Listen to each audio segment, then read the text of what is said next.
Last time, Zach and I did a review of the Dateline episode that was on me, and now we're going to do a review of the American Greed episode. In this episode of American Greed. Ooh. He had millions and millions and millions and millions and more millions. Ooh, Come on, millions. stop. I like it. I mean, I like it, but I am that my style. Says, I got to get out of here. I got to leave. You know, you want to come? The Bonnie and Clyde of mortgage. You asked her if she wanted to come? See that hairline? Yeah. To get as much as he can. See that hairline? And go Yes. somewhere else and do it. It's bad. Go somewhere else and do it. So at that point, I really did. I thought, they'll never catch me. In Tampa, Florida, a young man named Matt Cox is making a killing in real estate. He has fast cars, lots of cash, and there's always a pretty woman at his side. Part of his character was like this mystery man, like this mysterious, like, who is he? James Bond, kind of this. Allison Arnold is new to Tampa. She's recently divorced, struggling to raise a young son. Allison meets Matt Cox. With it, I know. It's horrible. Get on food stamps. But anyway, go ahead. He had a nice place. He had really nice furniture. He was just really well connected. His friends were all young and successful. I thought the mortgage business was it. Matt Cox is a mortgage broker, real estate rehabber, and overall Renaissance man. Ooh. He's a talented artist who paints elaborate murals in all his properties. And he's obsessed with stories about con men. He loved going to the movie theater, and we would go and see movies like the one that I fell in love with that we saw was The Italian Job. To us. And he just loved that movie. He's like, I did love "Look at that movie." them, and they got away with it. You know, he loved when people got away with it. Don't break my heart. You told me you were through.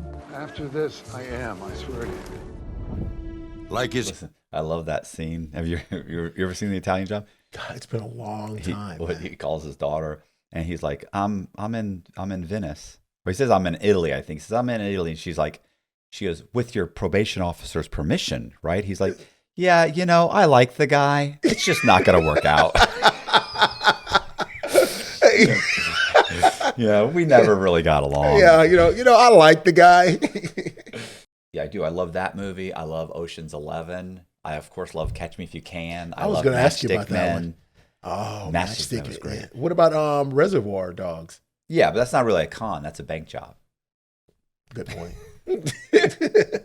heroes That's a in the crime movies, movie. Oh, Matt sorry. Cox dreams of doing one big score and then going legit. Here's the plan. He'll assume fake identities, take out multiple lie. mortgage loans on properties he doesn't own.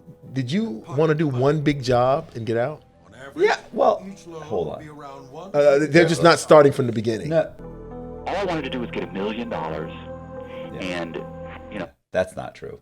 But You said it. no, they cut this up. Oh. You know, so at one point it was like, I want to get $1 million, you know, and then they clip it, I'm like, and disappear. But I also keep in mind I already had several $1 million. So it's like, you know, I want to do this one thing, get $1 million, and they just clip it up. Since we're on the topic of identity theft, have you ever gone online and searched your name and seen how many data brokers have your information available for sale? These brokers sell your information to spammers, scammers, and anybody that's targeting you. In my day, I had to go out and either survey people, make phone calls, run ads to gather all this type of information. Your name, date of birth, email address, home address, relatives information, but all of that is available online through brokers. That's why I use Aura, the sponsor of today's video. Aura automatically shows me the brokers that have my information and have it available for sale, and they automatically fill out an opt-out request for me. Cleaning up my information helps reduce the amount of spam that I get and protects me from hackers who could use that information to get access to my social media accounts, my bank accounts, and other sensitive information. Recently, AT&T revealed that over 73 million customer records have been released on the dark web. AT&T is recommending that those affected use stronger passwords, monitor their account activity, and consider credit freezes or fraud alerts from credit bureaus. Well, Aura does all this for me. And best of all, I don't have to download several different apps just because a company couldn't keep my data secure. If my information was compromised in the AT&T data breach, I wouldn't be worried because Aura is always on. It's always protecting me. I value my privacy and yours. All you have to do is go to aura.com/Matt to start your 2-week free trial. Also, we're going to leave the link in the description box. I was telling Colby about you in this case. So here's the thing. My plan was I didn't want $10 million. I wanted a few $1 million. And I had a development company and we're buying vacant lots and we're building new houses. And I was doing that. And that was the plan when I was in Ybor City. We were building like 3 or 4 houses. We had like 100 vacant lots. So our whole thing is we're going to pull out a bunch of money, build these houses, sell the houses, and keep churning that money. And then eventually, you end up like this development company that was started with a few $1 million is now generating its own money. And I don't have to do any fraud. So that is kind of my plan. When I went on the run, same thing. I was in Nashville. Initially, I was just going to steal a bunch of money and go somewhere else, steal a bunch of money. And eventually, I had enough money that I didn't have to work, or I could just buy a bunch of rental property and just collect money on the rental property. But I met this chick, Amanda, and you'll see her. And she didn't want me to leave. Can't we just keep renovating the houses? And I said, well, we could start a development company. We could start building new houses. So that's what we started to do. So my master plan kind of changed when I met her. I decided, you know what? I'll just stay here and we'll just start a business and we'll make money at doing that. So, because I'm the kind of person that if you gave me $100 million, like, what am I going to do now? Like, I'm still going to do something. I can't do nothing.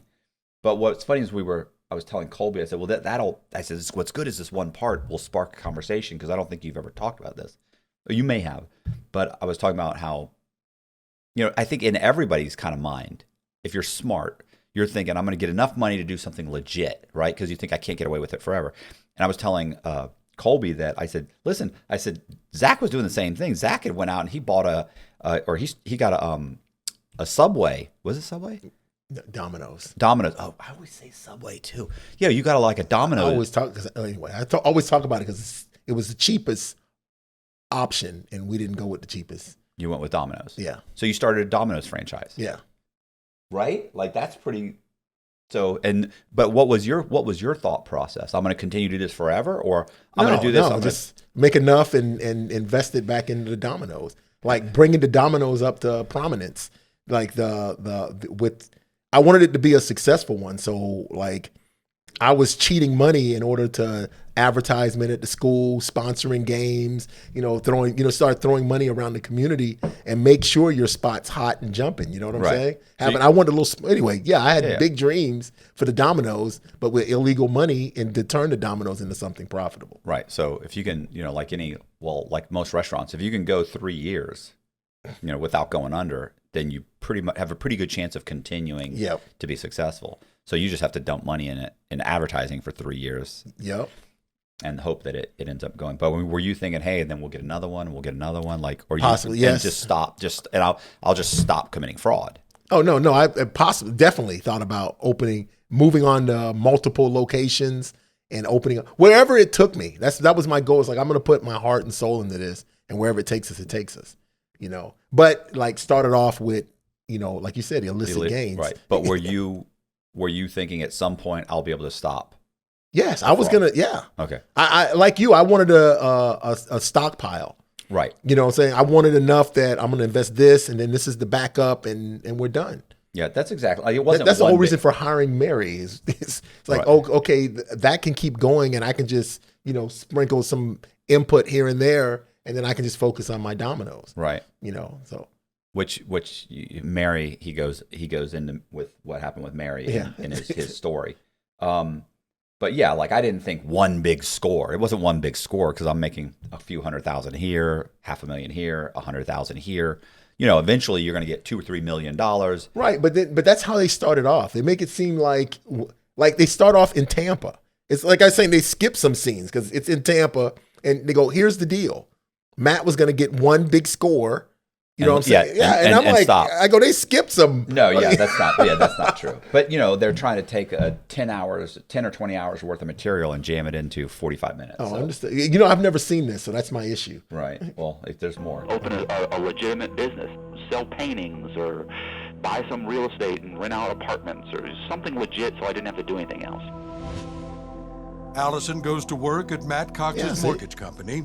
not knowing Right. what. No, what? So that wasn't your plan back then. No. This is so they just took that part that I said is at the very end. Right. So they took 5 years later, 6 years later, and at the very end, they're like, "Well, what was your plan? Like, you've been on the run, you're this." And I'm like, "Listen, I was just planning on getting like $1 million, really a few $1,000,000, and then just go buy apartments, collect the rent, maybe do paintings, be an artist. Like, I don't know. Like, I'm just saying that." So they thought, okay, great, we can clip that, and that gives us the motive, and then we'll run with that because they can't explain all of it. Correct. That's what I'm saying. And they started off in Tampa. That was never your plan. No. In Tampa, it wasn't. It was definitely the development Exactly. company. That's what I'm saying. They're Yeah. Well, that's what they do. all right. Let's let them do that. Listen, We're trust gonna me, let them do their thing. That's not the only problem I have with this. What's in store for her. Just a few weeks later, Cox calls in a favor. When Allison was down on her luck, he helped her out. He rented an apartment for Allison and bought her new furniture. Now, it's payback time. He's like, Allison, I'm helping you and my investors are helping you so that we have your loyalty, so that you'll do anything for us. I don't know. I know that's a lie. Yeah, that conversation. How did they get her to say that? His partner in crime. He wants her to assume a fake identity and apply for a mortgage loan. Not once or twice, but 7 times, with 7 different banks. He's already stolen an identity for her. Right. So that part's true. The part Is it really? What? Well, I'm sure you didn't say I need you to do. Oh, no, so no, it wasn't. that Let's do 7. No. It's what that was what ended up happening. No. What's not true is like I don't recall having that conversation. Like, you need to be loyal to me. You need to, like, I don't recall that conversation. Like, this is a woman who is going through a divorce. She was desperate to try and get out of. She still has, because she has no money. She's living with her husband. She's like, I'm living with the guy. I'm trying to get divorced. I'm done. And so she's dating me. I'm like, she's dating me, staying the night or staying over, having sex and leaving, going back to her husband. Like, I'm not good with that. And not only I'm not good with that, but look, she sees that we're making money. She knows that I'm making money. She knows I'm doing fraudulent activities. And, she's like, look, I need to make some money. How can I help with what you're doing? Well, you really can't. Does that make sense? Like, yes. So I've got a system here. For you to enter into this system and take a piece when I don't need you. Like, I've got a system that's working and we're making hundreds of thousands of dollars every month. The only thing that you could do is I could help you run a con that's maybe different from mine. My scam was great. I buy a house. I buy a house cheap. I do minor renovations. I record the value of the house 5 times as high as I bought it, right? Let's say I buy it for 40 or 50. I get it to appraise for 200. I have a synthetic identity come in and borrow money against the house, make a few payments, let it go into foreclosure. I don't need you for that. I already have the fake buyers. I already have the houses. There's nothing you can do. Now, and the great thing about that scam was that once the house was foreclosed on, the bank doesn't realize they've been scammed. So I can do this forever. I don't need you, or at least I can do it for as long as I need to pull out that money, and then I just stop doing it because it is semi-risky, right? Like, who knows what could happen. Now, I didn't believe that at the time, but I thought it was foolproof practically. But because every time I got caught, I got out of it. But I figure, look, at some point something might go wrong, and I don't want to do this forever. I want to take this money, turn it into a development company. So she comes in and says, look, how can I make some money helping you? Well, I don't need your help. So I said, look, here's what we could do. We could just set up a whole nother scam and get like $1 million, right? And so we'll buy one house in a fake identity's name, refinance it 7 times. We'll get about $1 million. We'll split the $1 million, and then we'll let it go into foreclosure. But the FBI is going to show up, and they're going to look. Like, in my scam now, nobody shows up. Nobody knows there was a scam committed. Obviously, that's not what happened, ultimately. But that's what I told her, is I'll have you do one. And when the FBI shows up, we just need to make sure we've covered our tracks so well they can't pinpoint you or me or anybody. Perfect. She's perfectly okay with that. And I said, I even have an identity from a woman named Rosita Perez, where a friend of mine named Susan, this woman, Rosita, had lived with her and screwed her over. She did like $10,000 worth, according to Susan. She took like a knife and like cut her furniture, like cut the, just did a bunch of damage to the house and everything. So she's pissed at her. And Susan's telling her, you got to get out of the house. And one day when Susan comes home, she's moved all her stuff out and taken a knife and gutted her couch, gutted her furniture, just trashed the fucking house. She did at least $10,000 worth of damage, broke windows, did everything. Okay.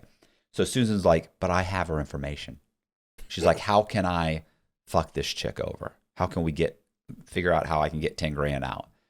And I was, at the same time, Allison shows up and I said, you know what we could do?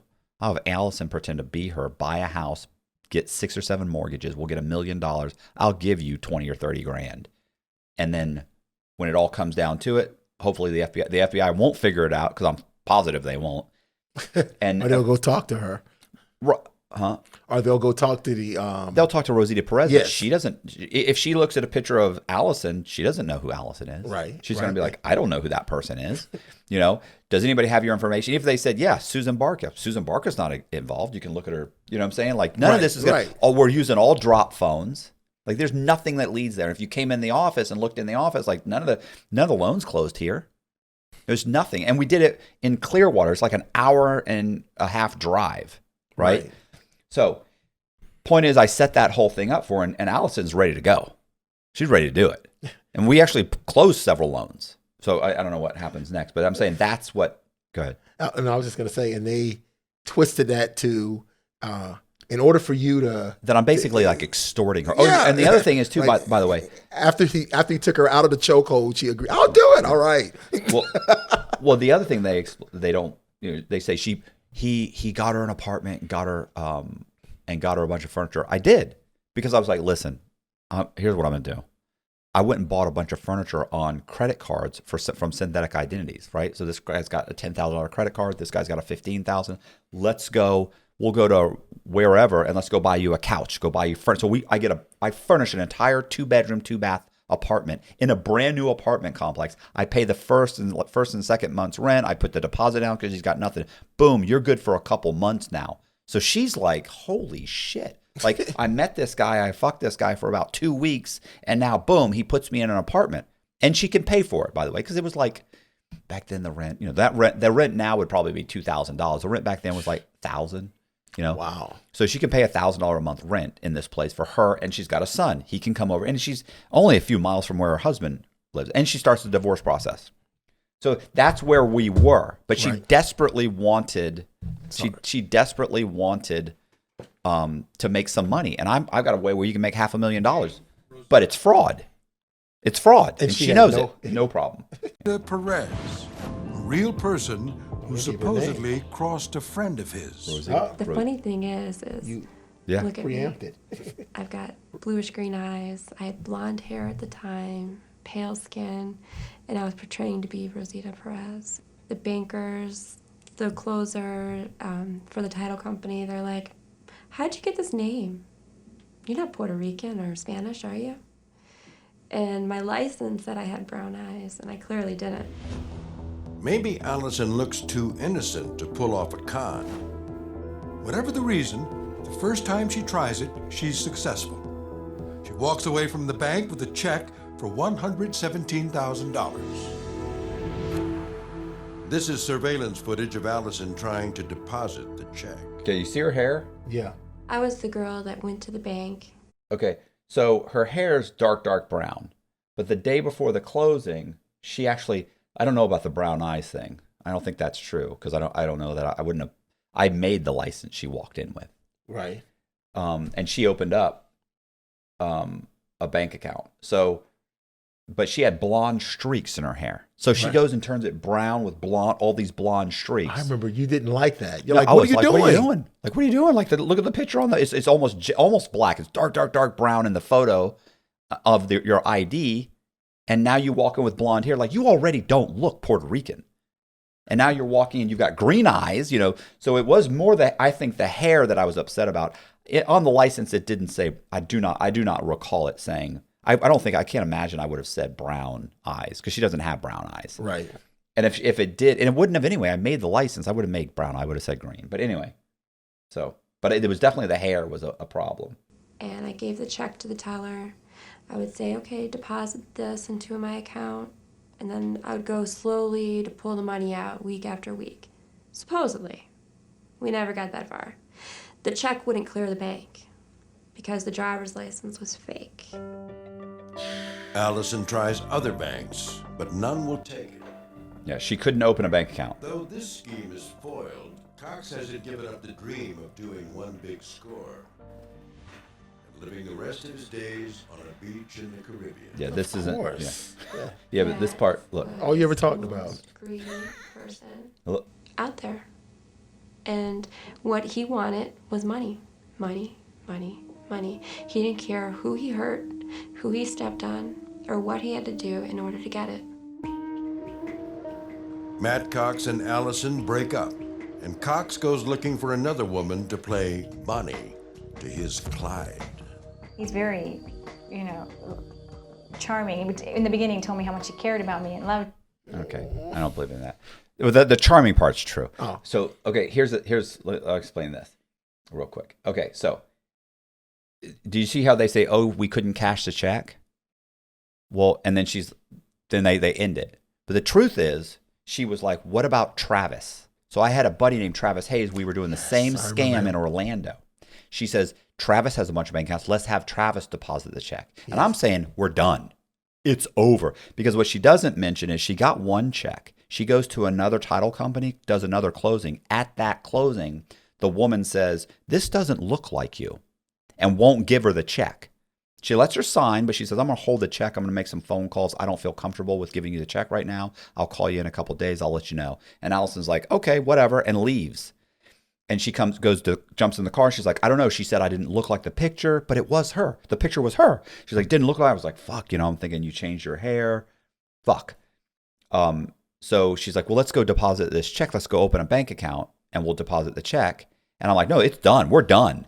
So one, we're done. And two, when we go to the bank, they won't open an account for her.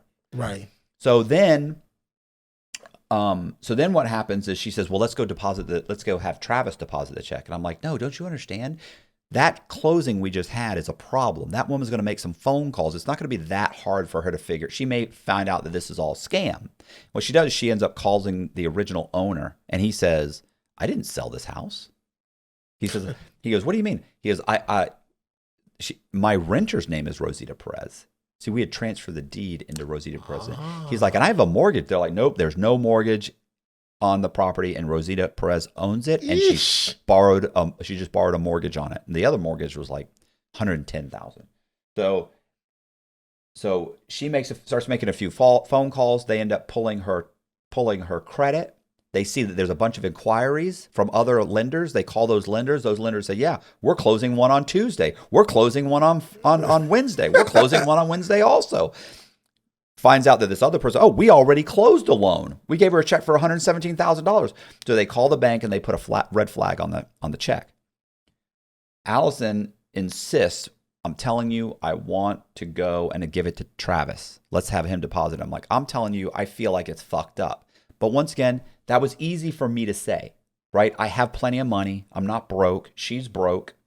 She's living in a brand new apartment. She does have some money, right? But it's not like I'm giving her. I want to say at some point, this guy's going to say something like, "Sounds like he was controlling you with the money." She's saying, I'm broke.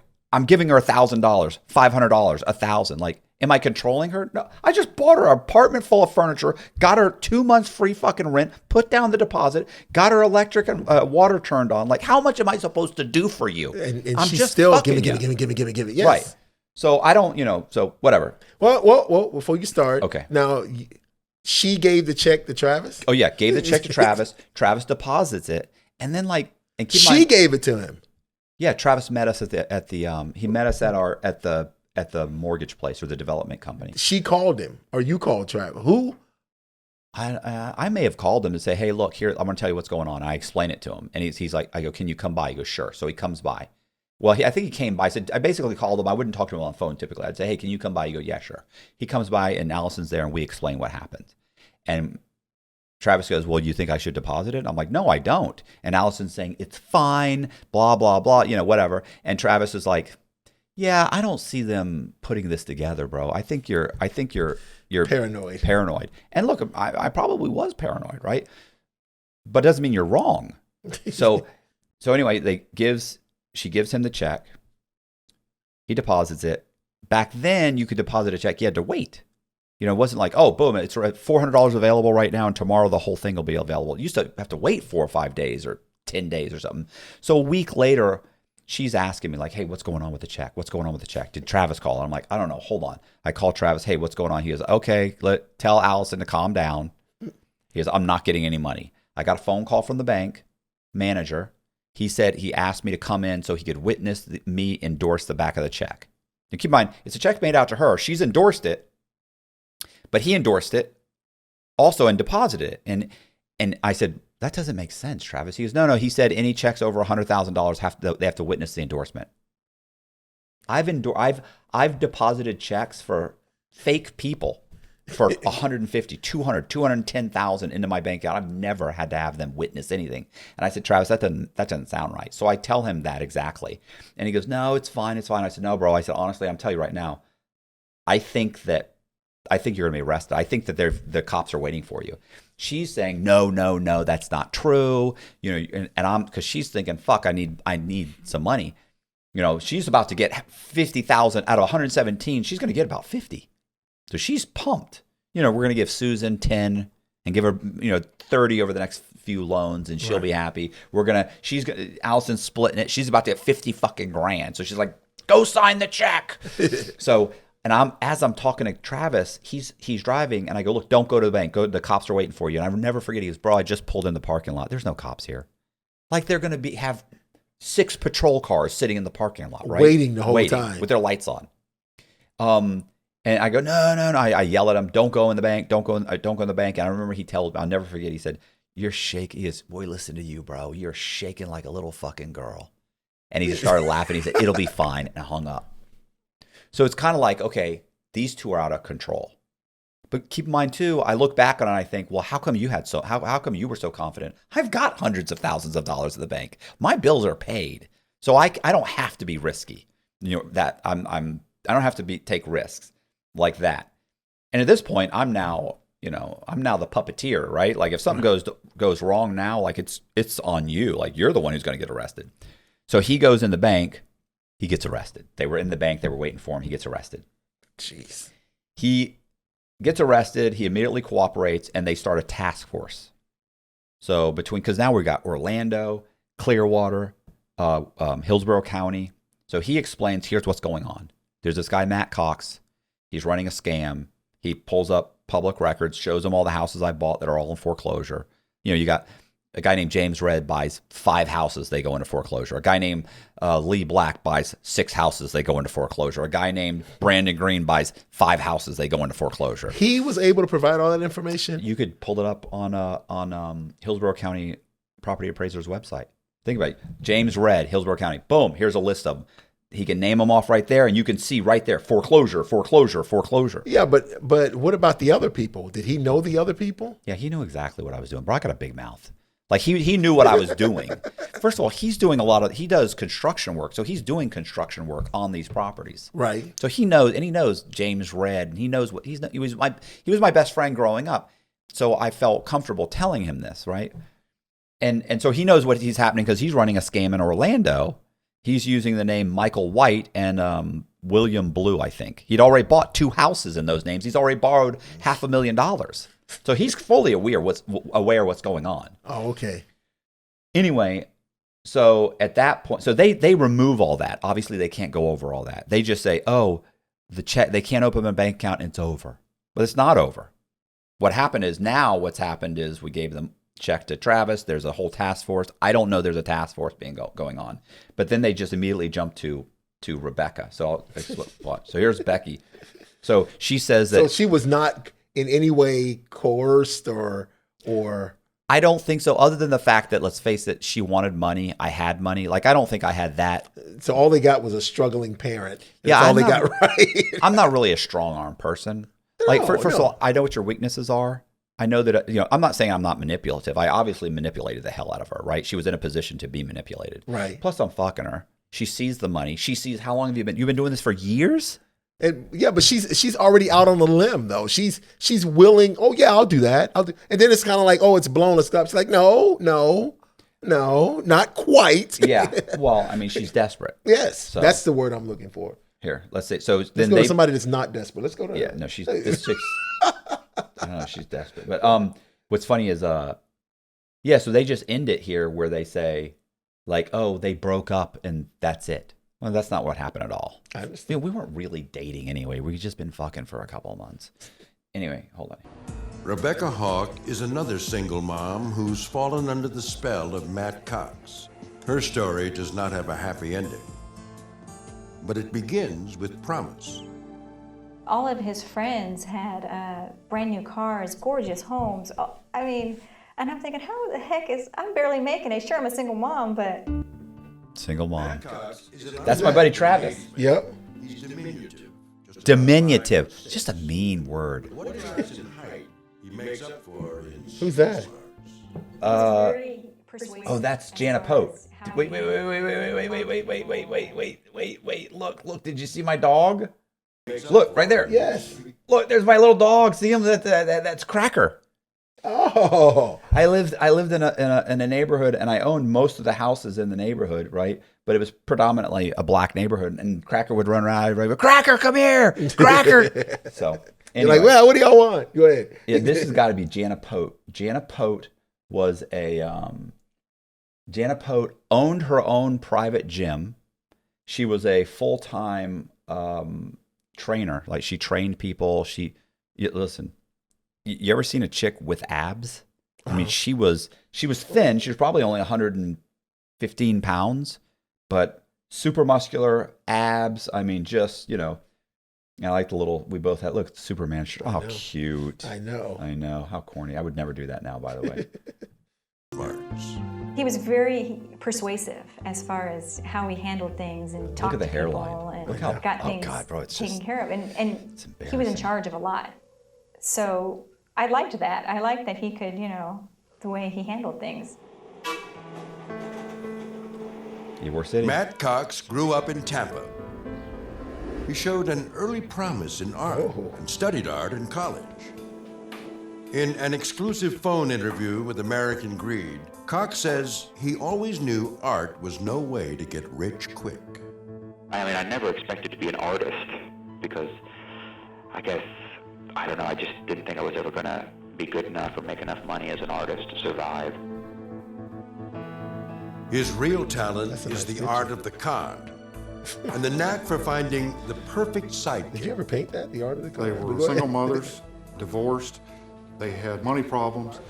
They met him by and large on online dating services, where he came across as this sort of smart, well-to-do mortgage broker, who's artistic and really has a great sense of humor and drives a nice car.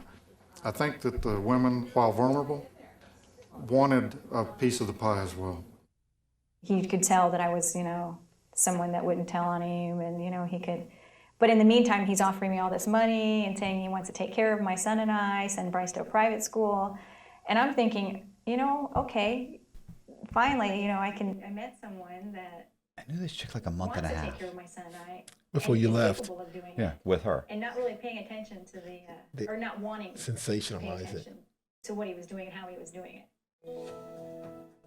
Matt Cox decides Rebecca Hawk is the ideal partner.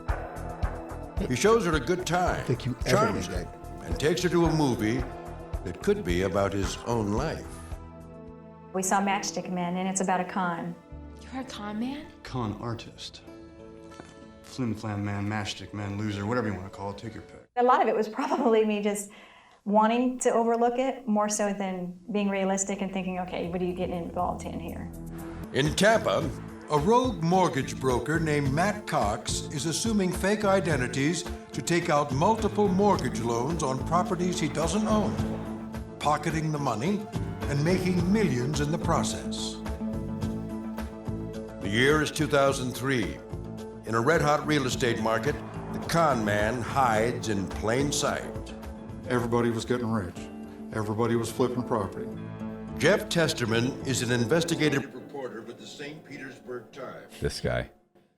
I was going to say something about He him. wrote about 30-something, 33, 34 articles. On you? He's the one I read when I was in And he suggested things to me. The way Hillsborough this County, and I is supposed said, to do. I want to meet He this gave me the guy. leads, and I went to the courthouse and got the documentary evidence to show that he was telling the truth. Testerman's source says that Matt Cox, the artist, is using a palette of fake names. I called them color-coded aliases. Charles White, James Red, Brandon Green. Matt Cox had a sense of humor about these things.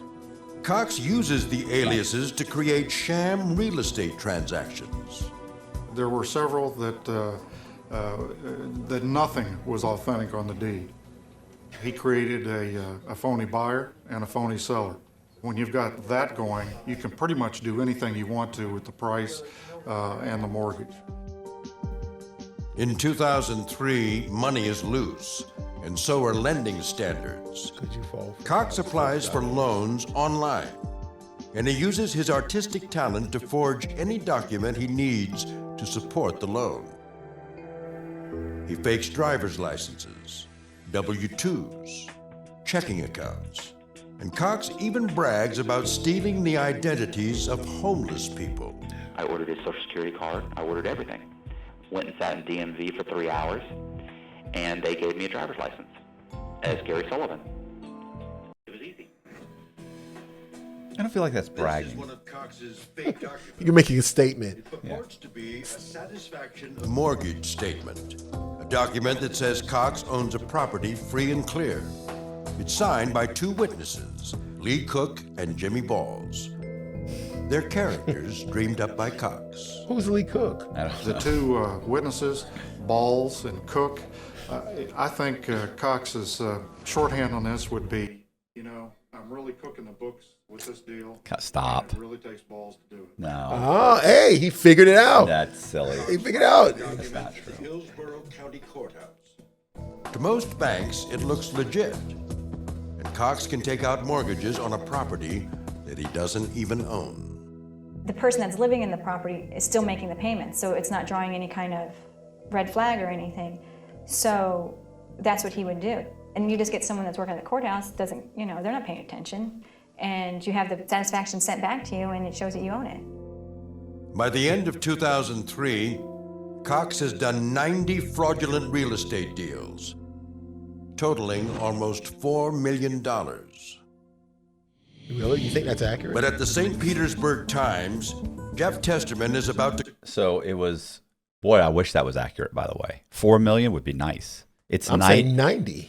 No, it's probably is 90, but they hit me for 11.5 million. Now, when he says 4 million, it's I probably personally made 4 million, because you have to think out of the 11, I have to buy the house, renovate the house, and then when I get money, I have to share that money. Like Rudy gets some money, Dave gets some money, like the investor, like everybody's getting some money. Right. So I might have made 4 million, but it was more like 11, because it was 11.5 is what I agreed to admit to the FBI when I took off on the run. Just Tampa. Just Tampa. Yeah. Or Florida. Not just Tampa. Just Florida. No, just Tampa, because I also borrowed money in 90 in Tampa, you think? Or total? in Ybor City. No, in Ybor City.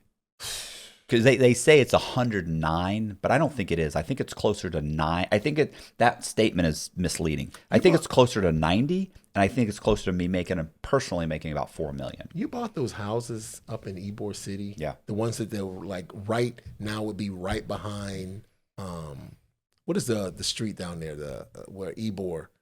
You mean 7th Avenue? Yeah, you know where all the bars are? Yeah. There used to be houses right behind there when I was a kid. I actually owned a house that's still there.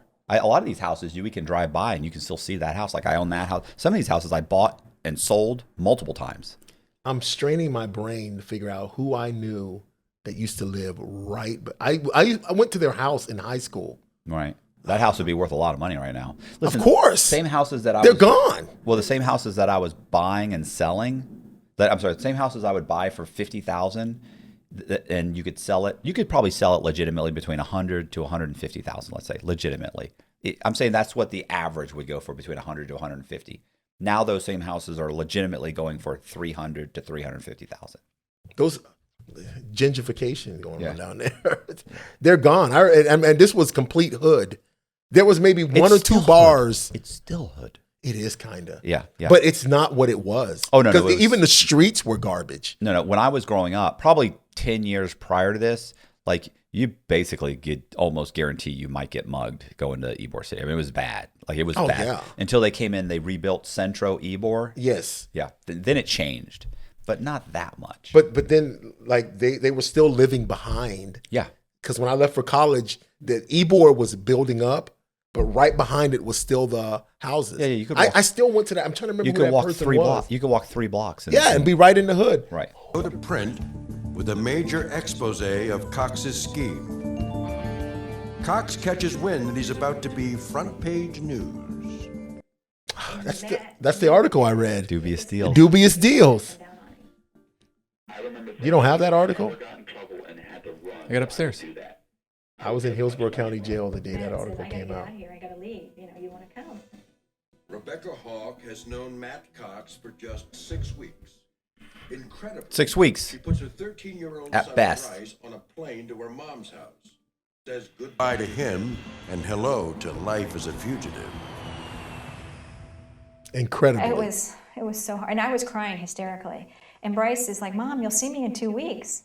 And Matt's standing there, and I'm crying, and I'm thinking, okay. And then when Bryce got on the plane, Matt's like, "You'll see him. It'll be okay. You're gonna be able to see him as much as you want."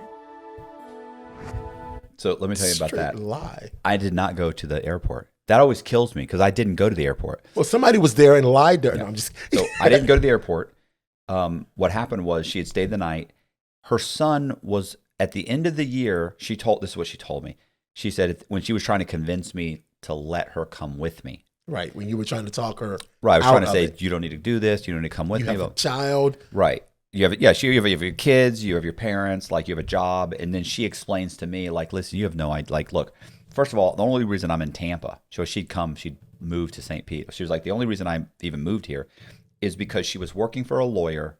I said this on the last one. She was working for a lawyer. He caught her embezzling, whatever, $10,000, $15,000, and couldn't fire her, and didn't want to call the cops because he was sleeping with her and he was married. So he got one of his clients to hire her and move her to St. Petersburg to start her life over, stay away from me, right? So she ends up now Did she tell you that? Yeah, she told me all this. Bryce, her son, her ex-husband had raised him in Vegas. So she talks her ex-husband into letting her take Bryce. So Bryce is like 12 or 13. So he comes and lives with her. They had only been in Tampa a few months. And within 3 or 4 months, he's been caught sneaking out of the house. He's been caught after curfew multiple times. He got caught smoking pot. And she's like, I can't control him. His grades are failing. I can't control him. She'd already talked to the ex-husband and said, look, at the end of the school year, I'm going to bring him and I'm going to let you keep him. Right. So he's already leaving at the end of the school year. But instead what happens is she's like, look, I'm going to put him on a plane. He was supposed to go back to visit his father for Christmas anyway. Right. He just doesn't know he's not coming back. She's leaving. And even then, at the end of the year, he was leaving anyway. But I didn't even go. Like, I'm not going. Like, I got no reason to go. Like, I'm fucking trying to do shit, trying to get stuff together to leave. So. She's crying, Matt, about parting parting with her son. So the other funny thing is the Dubious Deals article, they make it sound like See the day. Go ahead. They make it sound like this article came out and then I took off. No. When in fact I took off. The article doesn't. The article says you're missing. Right. I was going to say the article comes out after I take off on the run, but they don't say that here. They change it because obviously it's more complicated than that. Yes, I remember that article. You know, one of the big reasons I remember that article is because when I saw it, I thought that was a spot that I lived in. I'm like, I think that's. Oh no, it's not it. But go ahead. No, it's definitely not. No, I lived in a like stairs like that in a house right behind North A Street in West Tampa, on the other side of Kennedy Boulevard. Yeah, no, this Drew Park. This is off Tampa Street. In 2003, Testerman's series Dubious Deals hits the newsstands. They gave the date and everything. The reporter details a fraud worth more than $4 million. 12. But Matt Cox is gone. He was never seen in Tampa again, ever. The trail went cold for me for a while. Where Cox was, I didn't know. The people who know him best assume he's fled the country. They think he's gotten on the cruise ship and he's headed to some island south. Cox's ex-girlfriend, Allison Arnold, is among those asking questions. I always wondered, what happened to them? Where are they? Allison has not been caught for her role in one of Cox's scams. 6 months earlier, she poses as Rosita Perez and takes out fraudulent home loans. Though the police have not yet come knocking on her door, Allison is worried. She knows the heat's on. I was a nervous wreck. I got a job as a waitress because I couldn't work for any bank. My hands would shake. My conscience was so heavy. Allison decides to call the FBI. So I spilled my guts out, said everything. Allison tells the feds everything she knows to help them catch Cox. Allison thinks her cooperation will buy her immunity from prosecution. She's wrong. Eventually, she's sentenced to 2 years in prison for bank fraud. To me, that's a hefty sentence for somebody who had no previous criminal records. Really, I had no knowledge of everything that I was totally doing, but I followed along and did something, yes. Did I know it was illegal? Yes. Everybody knows that right and wrong inside, but I didn't think the consequences would be like this. While Allison faces prison, Matt Cox and Rebecca Hawk head to Atlanta. Atlanta is one of the hardest hit cities by mortgage fraud. Is it? It's about to get worse. I'd heard that somewhere. I fell for so hard and so fast. He just made you think that it was no big deal, that what he was doing was fine. And then he would say, if it ever comes to it, just blame me. You won't get in trouble. I'll take the blame for everything. Because I'm going to blame you. We'll point the finger at each other. Make it confusing. Entity. He used to tell me that people believed women more than they believed men. Hawk, using the name Grace Hudson, poses as a single woman looking to rent this house in Alpharetta, a suburb of Atlanta. Is that really the house? Yeah. Meets with the owner, Michael Shanahan. He and I talked for a while, and he was, he was very nice, and that was a hard, because he was the only person that I really met face to face. Grace Hudson, Rebecca's alias, rents the home, and Matt Cox takes over the landlord's identity. What I did was I used a child's social security number, and I went and got some credit cards in his name, went and opened some bank accounts, hoping that none of this would hit Michael Shanahan's credit. Which it didn't. Michael Shanahan, the owner of this $200,000 house, Cox goes looking for money. Well, I met the fellow calling himself Michael Shanahan at the front door here. John Holman is not a faceless bank. He lends his own hard-earned money to people who need short-term loans. I was there primarily to see the condition of the house. At the time, it didn't occur to me to wonder about his identity or anything to that effect. Cox, posing as Michael Shanahan, tells Holman he wants to borrow money against the equity in his home. Is this true? Yeah. Is that the guy? Yeah, that's the guy. He's a hard money lender. Oh, yeah. The story was that he owned a house free and clear and wanted to borrow money against it to start a business. He had just moved back from the UK, wanted to start a business, and needed $110,000 or so. Is that true, too? I think it was like 150. I thought it was 150. I think he'd only lend 110.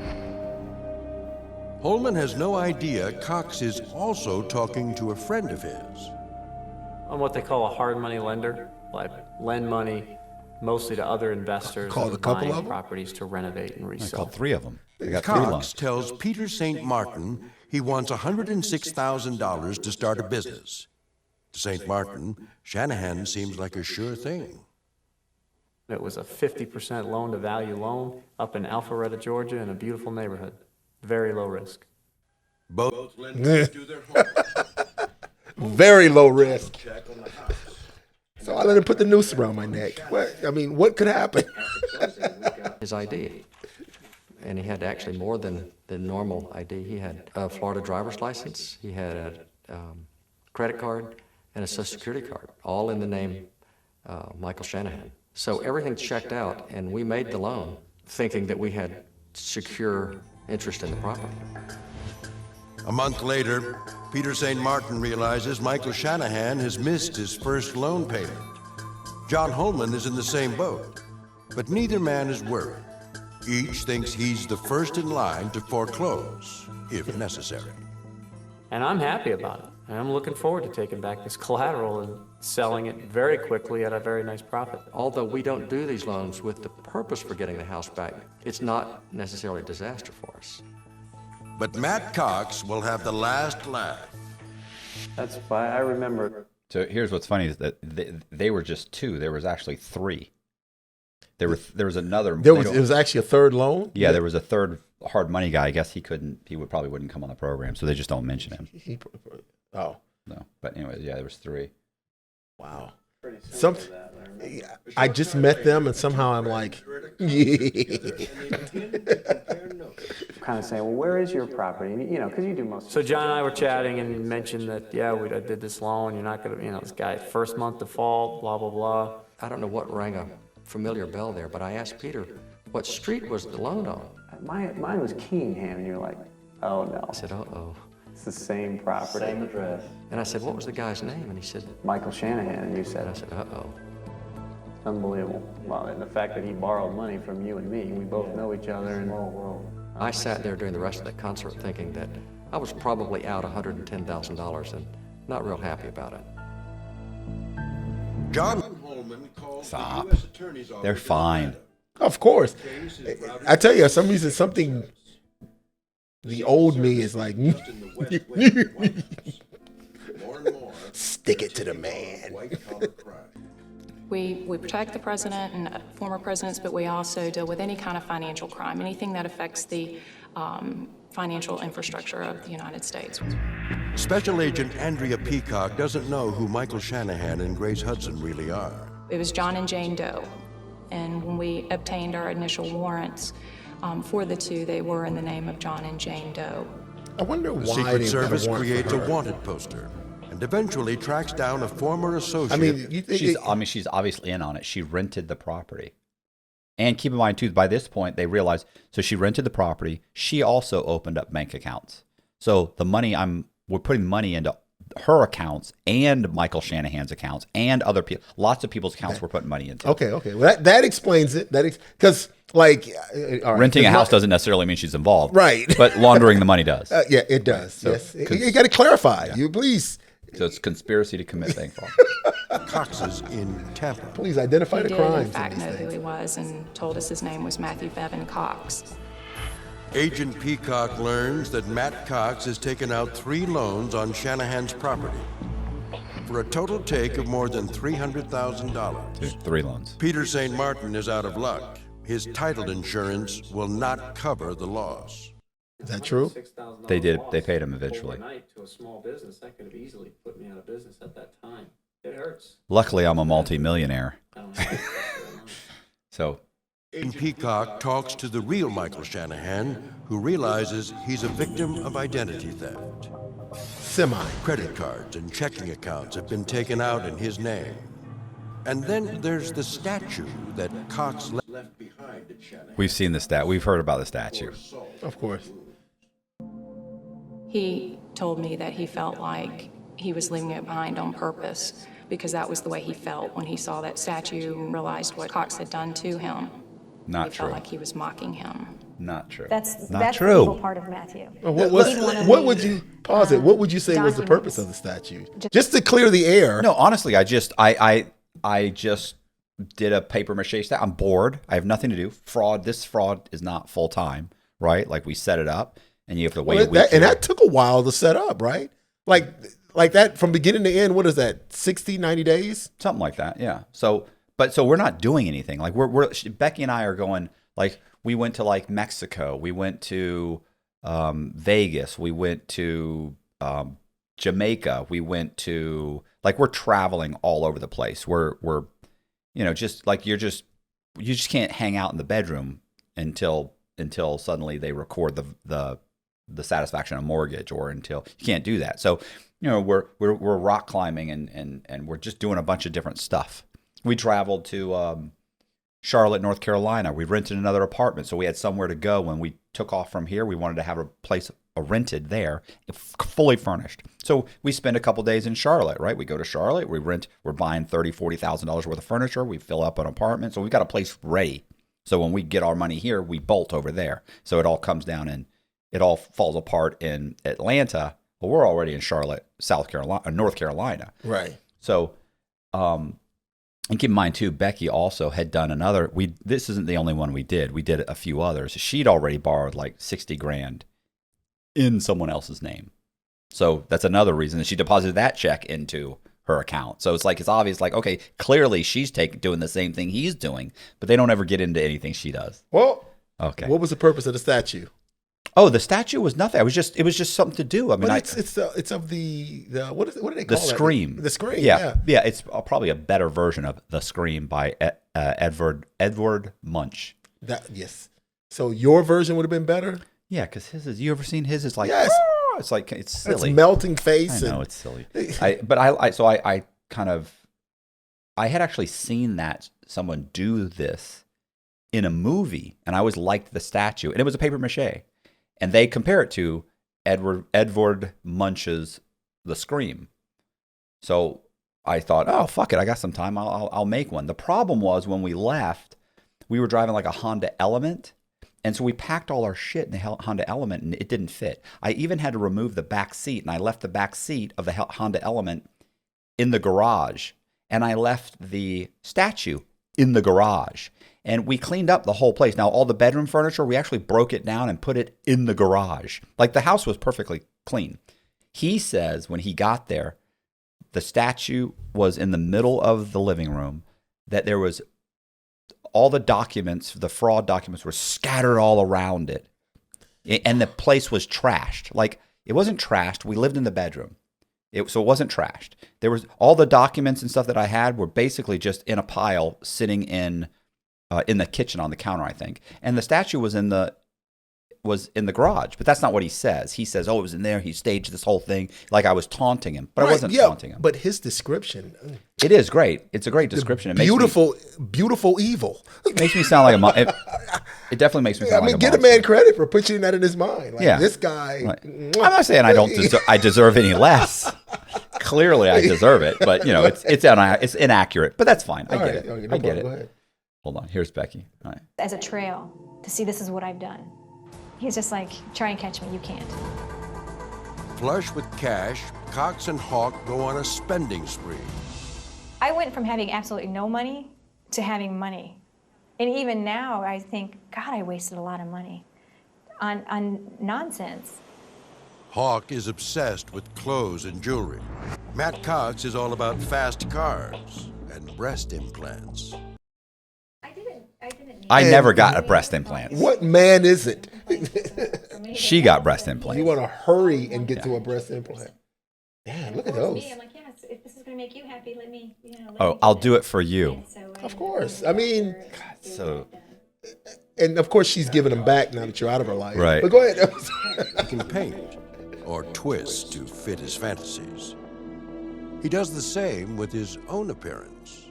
When we left, he got obsessed with the way he looked and how his physique was and stuff like that. I mean, he hardly ever ate. He had a nose job done, lipo done under here. Michael Jackson. So he Dang. had a lot of surgeries. Here's what's funny is both of those pictures are before the surgeries. What? I don't know what would make someone to do that. Greed is the first thing that you think of. But there was more than greed. I think there was a big dose of ego involved in this crime for this particular individual. He's talking about when he went to buy the house, of course, right? So I'm going to loan you half the value of the house, and I get the whole house if you default. Greed. I'm going to go ahead and work that.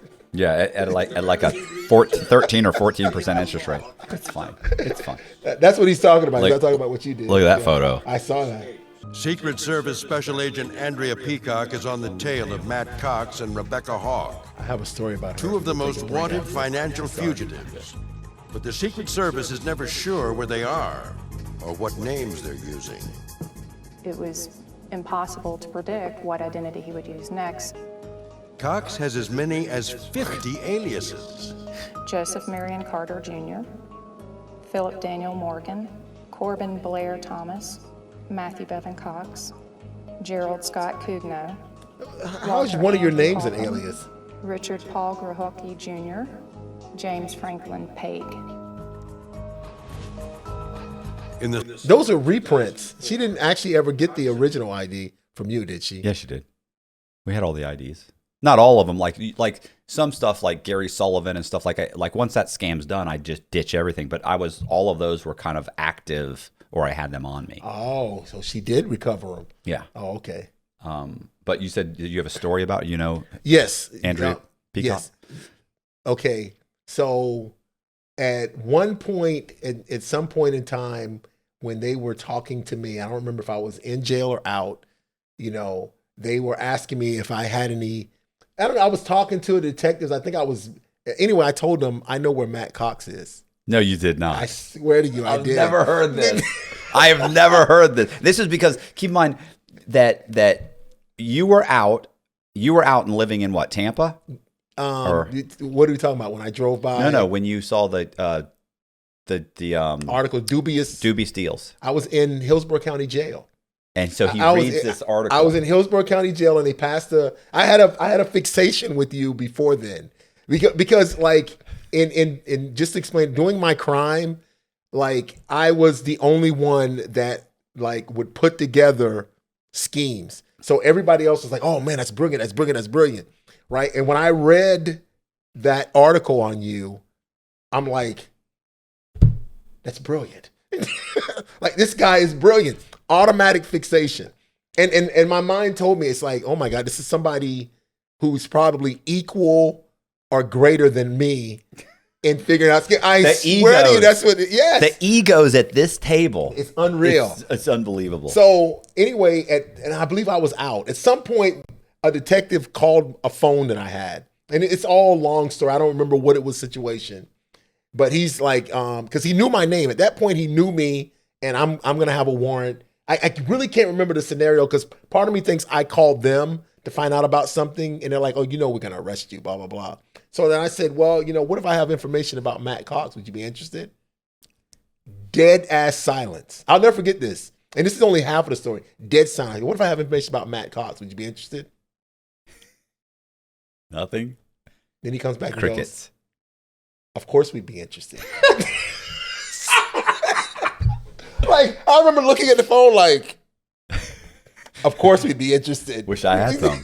I swear that's what I thought. So I said, well, we need to make a deal, right? But he, like, I don't think he believed me. So he said something arrogant and like, okay, fuck you too. It's kind of what happened. But my point behind that is this. At one point when we were arrested, I think my Tara got out. That woman questioned Tara. Okay. And asked her about that. Like, Tara goes on, and she can only remember segments. This is when I talked to her. She can only remember segments. But one of the segments she remembered is that woman said that you mentioned that you knew Matt Cox.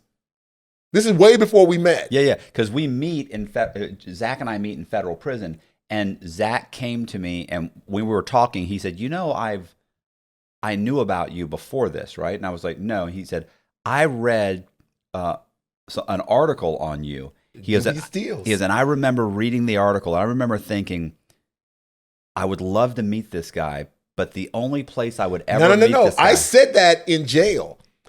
I'm driving on the highway randomly because we were going back and forth to Atlanta, and I passed something that says Coleman Federal. I told you this. Yeah. It says Coleman Federal prison or complex. Yeah, complex, yeah.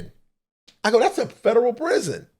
I said, you know what? That'd be the only place I would meet. I'd be lucky enough to meet Matt Cox. I said, but I'd have to go to federal prison for that to happen. That's what he. No one would ever believe. It's like, I find that hard to believe, but that actually happened to me. I'm serious as a heart attack. You know what's funny is it's like, how do these two hard money lenders know each other? It's just coincidence, you know. Yes. Just sometimes it's coincidence. It's coincidence. But yes, that name, and Tara said she total bitch. Really? Mean and direct and like blah blah blah. So Tara was trying to lie. Yeah, and she was very cool to me. She was always the Secret Service in my case was always very professional to me. Oh, she said she was, but probably because Tara was, but probably in her mind everybody was mean because she's like, okay, yeah, she's the you're perpetual lying. victim. You're lying. Yeah, you're lying. But All go right. ahead. All right. So I just thought I'd bring that up though. Pull into Columbia, South Carolina, where Bridget Brown and her husband are trying to sell their home. Well, this is a flyer that the realtor produced to show our home when we were trying to sell it. It shows a quintessential suburban neighborhood and little house on a pond. Try as they may, the home won't sell. It was a stressful time because I was traveling weekly to Augusta already with my son for his surgical treatments. This is Their son Colby is sick, and they need to move closer to care in Augusta, Georgia. But the old house continues to sit unsold. The Browns decide to try something new. A friend of ours recommended that we offer owner financing. He said that would make the home competitive and also open it up to people that previously could not have afforded a conventional loan. Just one Looks like she's had a little surgery done, lips and the phone rings. That night it was Gary Sullivan, or the man we thought was Gary Sullivan, that came and viewed the home. Matt Cox has a new alias. Gary Sullivan is actually a homeless person Cox met on a trip to Las Vegas. Gary Sullivan was, a $20 male prostitute. I hopped out and told him I was doing a survey for the Salvation Army, paid $20. And could he answer 17 questions? He said, no problem. This is a scam Cox does again and again.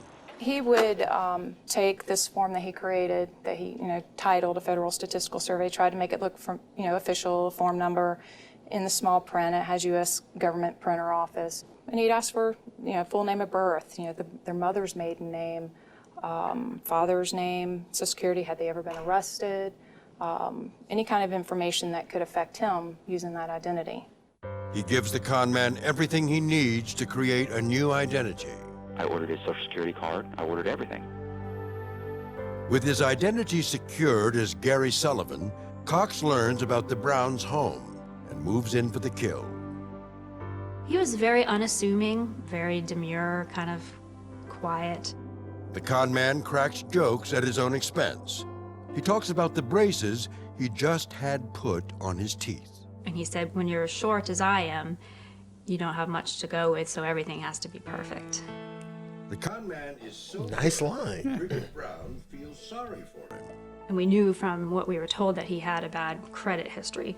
So I was concerned that, he may be going into that situation again. Yet I wasn't thinking that this was a criminal mastermind that was really playing us. I just thought this is a young man who's very insecure and trying hard here. Even now I get upset for the fact that these people have worked all their lives and we come in and just, and they want to believe you. Everybody wants to believe someone. They don't want them to think that, you're going to cheat them out of their, their life savings or whatever. And that's what we did.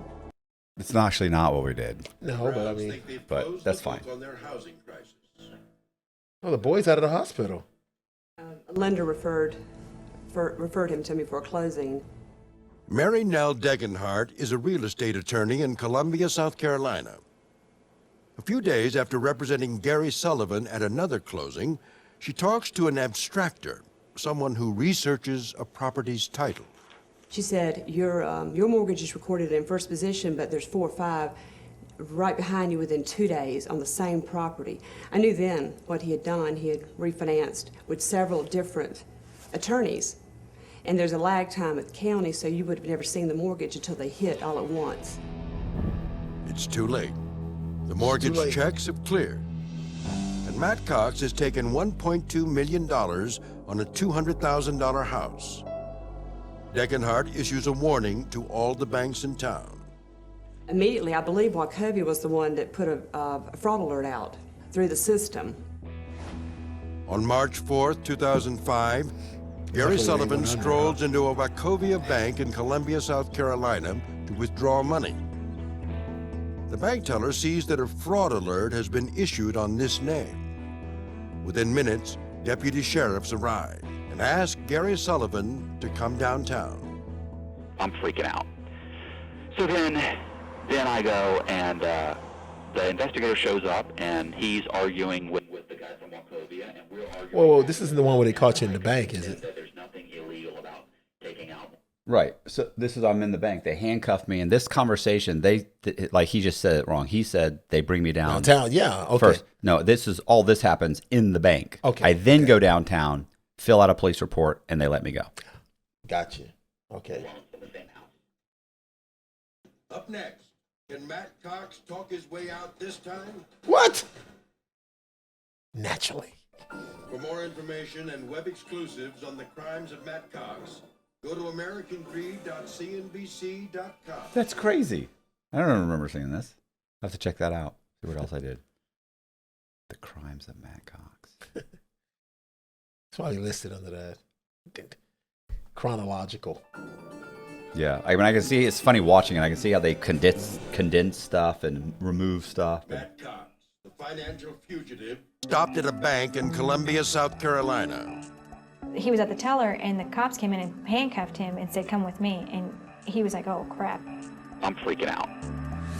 Cox goes downtown to the sheriff's department. They let him drive his car, and that's when he called me. He goes, this is bad. He's like, they're here, they picked me up. At this point, they don't know he's Matthew Cox. They think he's Gary Sullivan, the homeless person. Cox steals the identity of a street person and takes out $1.2 million worth of loans on a house worth about $200,000. At the bank, Cox is trying to withdraw some of his fraudulent proceeds. So they took him into a room, and he talked his way out of it. He told the guy, I have a second and third on my home. That's illegal. I convinced him that there's nothing illegal about taking out multiple loans on the same house. When the Richland County Sheriff's Department runs a criminal history for Gary Sullivan, they see no warrants for his arrest. The local police at this point usually wouldn't make an immediate arrest unless someone was wanted. And of course, they ran the identity that Cox was using, but that person was not wanted. Gary Sullivan was not wanted. The police in Columbia had him dead to rights, but they didn't have the paperwork and they weren't certain who they were dealing with, and he talked his way out of the situation and was gone. In Columbia, Bridget Brown gets a call from the Secret Service. She and her husband go back to their home. Gary Sullivan, of course, is long gone.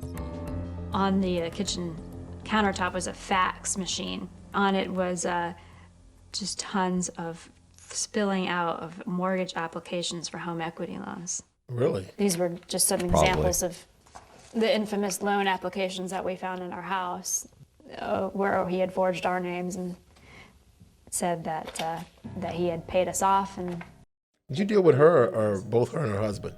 I actually only met. Have 7 mortgages on their home. I only met her and her husband at the closing. I never dealt with them. They were real estate investors or real estate attorneys, and Jesus, there were realtors involved. Oh, well, she's making it seem like you made a joke about your height. Yeah, I did, but that was at the closing. Oh, We used to fight all the time. We used to scream and yell at each other all the time. It was like hell being with her. I mean, after we left, she blamed everything on me.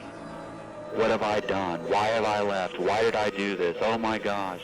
Why I left my son? I'm like, go back! Rebecca hasn't seen her son in more than a year.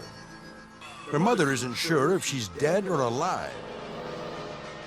And then there's the pressure from the Secret Service. Cox Googles himself constantly. He knows the Secret Service is working with the media to get their faces in front of as many people as possible.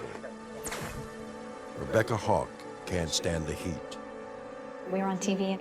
The U.S. Secret Service was doing a press conference about us. They had done our pictures, our warrant pictures, and I just freaked out. I'm like, no, we got to leave. We have to leave.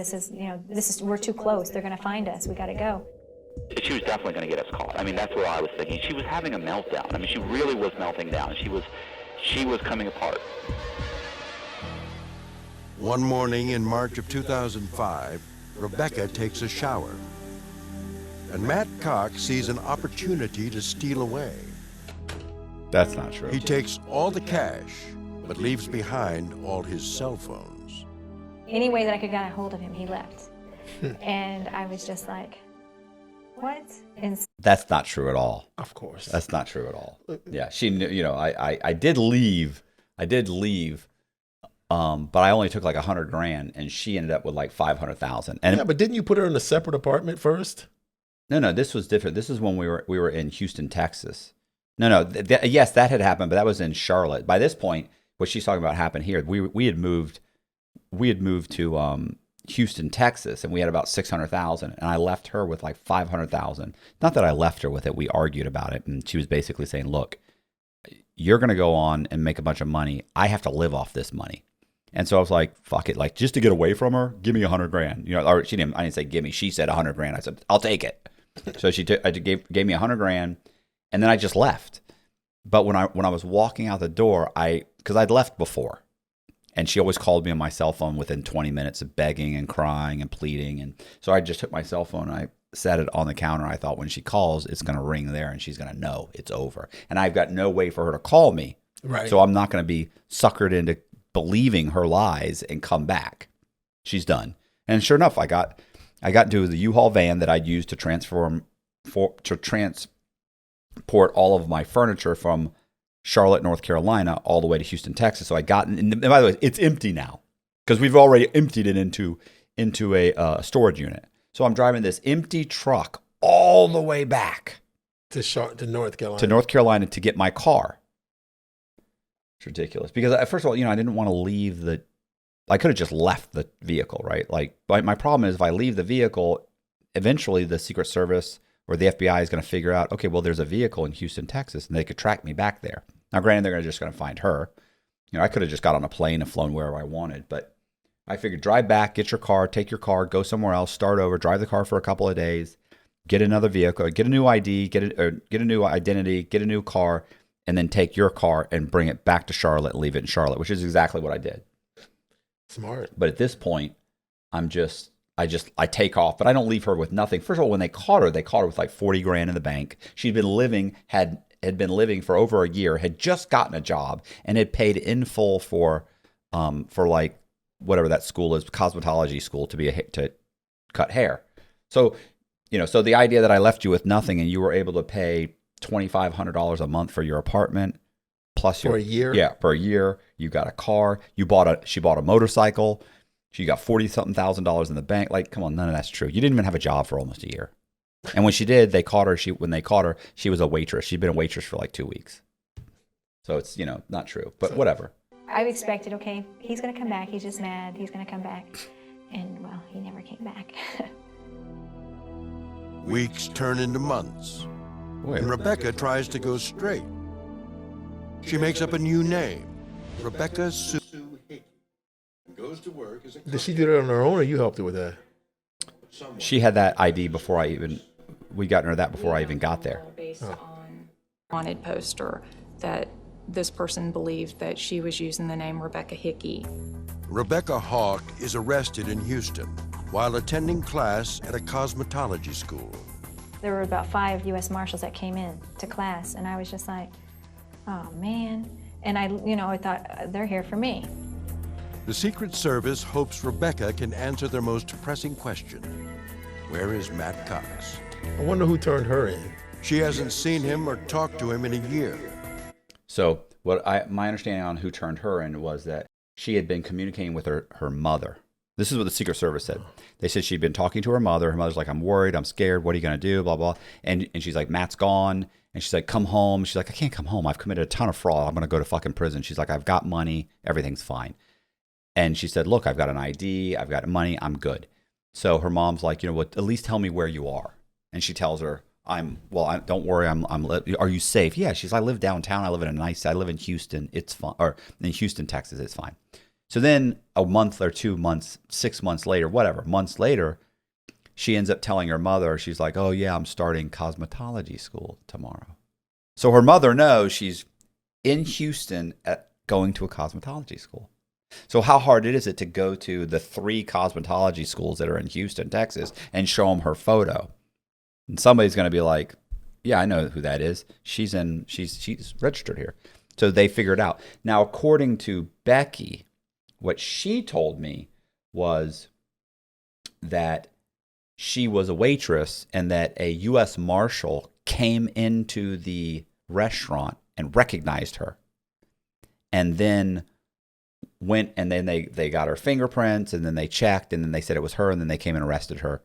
But that doesn't make sense. No. You know, like first of all, it's, you know, it doesn't make sense that they would then wait and go arrest you at the cosmetology school. Right. Why? They know where you work. You know, they know where, like, the whole thing, that he's going to recognize you, and then she would have said, oh, the U.S. Marshals, that's a great story. Like, somebody, you know, she happened to be working as a waitress, you know, whatever. And a U.S. Marshal happened to walk in and recognized her and arrested her. Like, that's a much easier story. Right. So I think that what the Secret Service told me is different than what she believes happened. Cox is still on the run.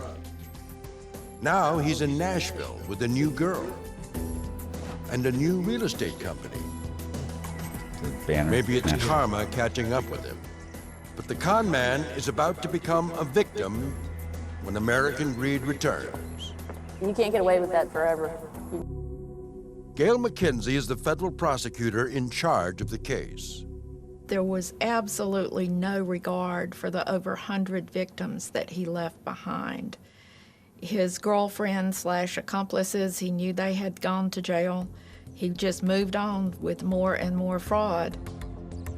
In Nashville, Cox forms yet another fraudulent shell company, steals the identity of another homeless person, and starts dating yet another pretty young woman. A single mom. These fuckers. It's a pattern. Whirlwind trip to Paris, and then Greece. Paid for, of course, with stolen money. And made possible by Cox's stash of fake IDs. You and I can't even get on a plane without somebody looking at us anymore. Matt Cox, you know, at the top of the most wanted list, was able to create an ID that passed muster for him to get out of the country and back in. That's Maybe not true. Cox has tempted fate once too often. Maybe it's... So that's not true. The fake IDs that I actually made, I only used for closings or maybe to open a bank account. Like I was able to get passports, but I would always, when I would get passports, I would go into the Department of Motor Vehicles and get a driver's license issued. So I have a real driver's license. Then I would go fill out I would then go fill out a passport application, and then I would apply for a passport. So if I'm going out of the country, I'm using a real passport. If I'm getting pulled over and the cop gives me a ticket, I'm using a real driver's license. You know, the fake IDs that I actually made, I never used. I would have shown them to a cop. I think they would have figured it out right away. But yeah, especially with what's her name, Allison, having trouble with the bank the first time with it. Yeah, well, I mean, yeah, these would have been me, but that was her too. But yeah, I just don't. So that's not quite accurate, but that's fine. And then of course the hundreds of victims. Mackenzie's such a lying piece of my U.S. attorney. She's just a lying piece of garbage. Like I have 4 victims. If you add up what I owe to each one of those victims, it's $30,000. Well, it's $30,000. So, you know, everything else is banks, everything else. But not that those people deserve to be victims. I'm just saying that over 100 victims, she's including the banks. So, but I'm just going to say, when you don't have a lot of victims, then they get very broad in their description. Their the victims. Yeah. You know, because they get more specifics if it's, you know, over 130 people were victimized. You know what I'm saying? They get specifics when they have the numbers. When they don't have the numbers, they get very, you know, abstract. Yeah.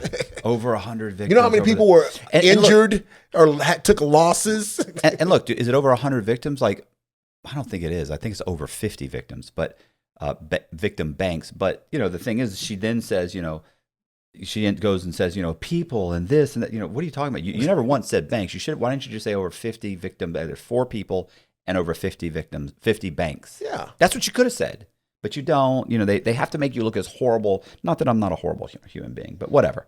That's fine. But let's be accurate about it, please, for once. All right, here. Karma catching up with him.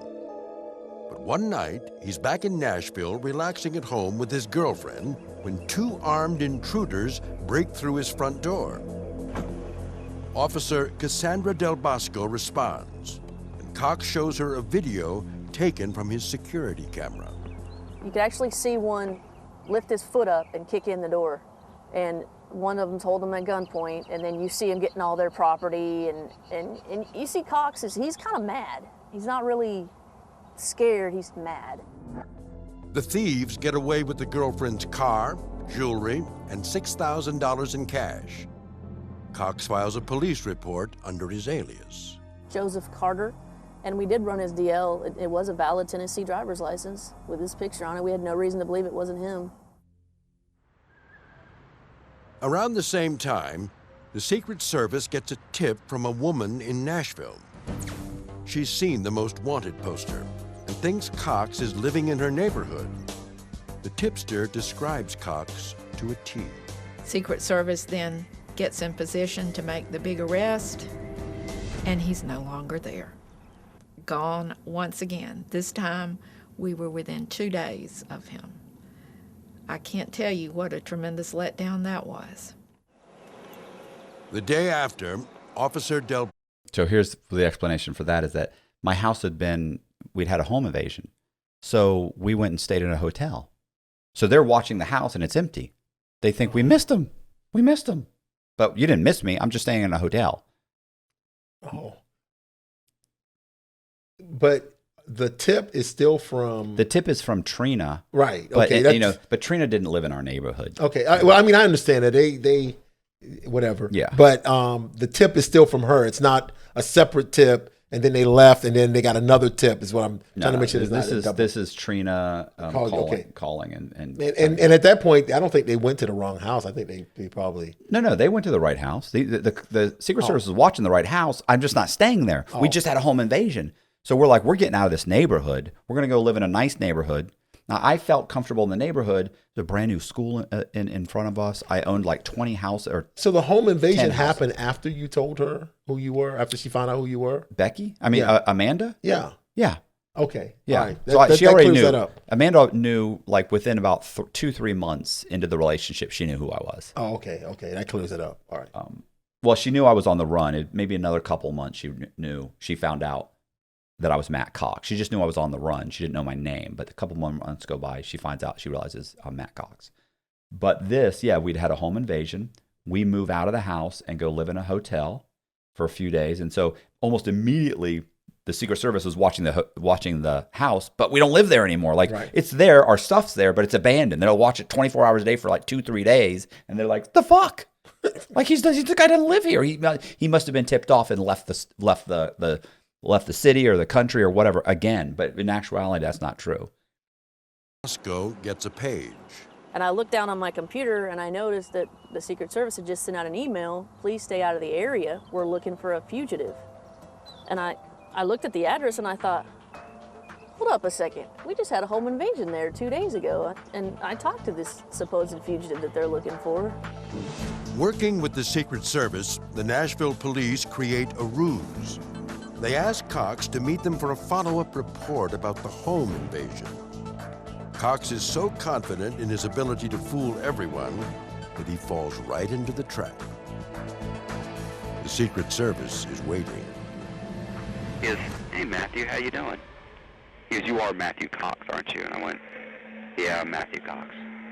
And I mean, I remember my knees went weak, just because I hadn't heard my name out loud in so long. After 3 years on the run, Matt Cox is finally stopped. He's taken a total of $12 million from banks and private lenders, and he's left behind more than 100 victims. Once in custody, he begins to talk freely to the Secret Service. He was very forthcoming in what he had done, but he was trying to sell to us, just like he had tried to sell to others, that there really are no victims. And that's what he wanted us to believe, that the title insurance companies, that's what they're there for. Insurance companies pay policy, so really no one is hurt. Bridget Brown and her husband were conned by Cox at a time when they were caring for a sick child who was constantly in and out of the hospital. I did not know these people had a sick child. I met them at the closing. I went to the house, looked at the house very briefly, put a contract in on it, got them to owner finance the house, sold, bought the house. But at the closing is the only time I met them. Like, I mean, so nobody at the closing said, "Oh, we have a sick child, by the way." I don't know that. I just know we're signing the paperwork. We're chit-chatting. Stop. I mean, don't. I mean, I caused the woman to lose her pregnancy, so I don't understand why you couldn't. I don't know why you couldn't. He have affected a sick child. What did you do? You ran up some.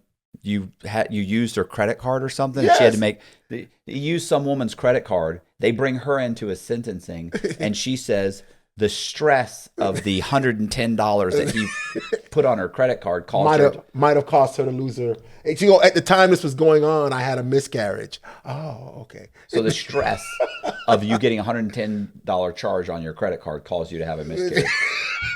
I'm sorry. Like, come on. And then, of course, we're not saying it's directly related where we would charge him, for the loss of the baby. I'm like, oh, that's so nice. Thank God you're not going to charge me with a manslaughter. Yeah, that's so nice of them. It's like, this is horrible. When did they get to be so generous? But go ahead. Why is that kid's foot up in the air? I don't know, but look how horrible. Like they show the sick kid and the whole thing. It's just fucking horrific. Like, I'm a horrible person, and I feel bad. A young family going through some stressful times, and he was aware of that. We mentioned that getting to the closing was difficult for us because we had to find appropriate medical care for our son. I think it was a pretty poor argument to say that this was a victimless crime. On April 10th, 2007, Matthew Bevan Cox pleads guilty to bank fraud, mortgage fraud, and identity theft. He is later sentenced to 26 years in federal prison. This fellow got what he deserved. He got a very stiff sentence in federal prison, and because there's no parole in the federal system anymore, he is going to spend a couple of decades plus in federal custody. You don't want to call him and let him know you're out? Hey. I have a feeling he knows I'm out by now. People who might otherwise be inclined to commit this type of crime. Rebecca Hawk is sentenced to 6 years in prison, but she will be eligible for release in 2009. Matt Cox's story has one more mystery. $5 million of his loot is still missing, leaving the feds wondering, I know where it's at. Where's the money? I would love to know the answer to that question. I mean, I think the possibilities are limitless as to where he could have put the money. Cox's former girlfriends believe he may have an offshore account. If he does... No wonder every time this aired, they go, "Where's the money, Matt?" Yeah. I know you still got some money out there. Where the money at? Where that money at? He's 2029. What? Wait, I'm supposed to be in prison right now for 30 years? That wouldn't leave you out in 2029. 30 years? No, I was 26. It was 26 years. My out date was 2030. I mean, just like really? He said, Is that, like, but that's not 26 years.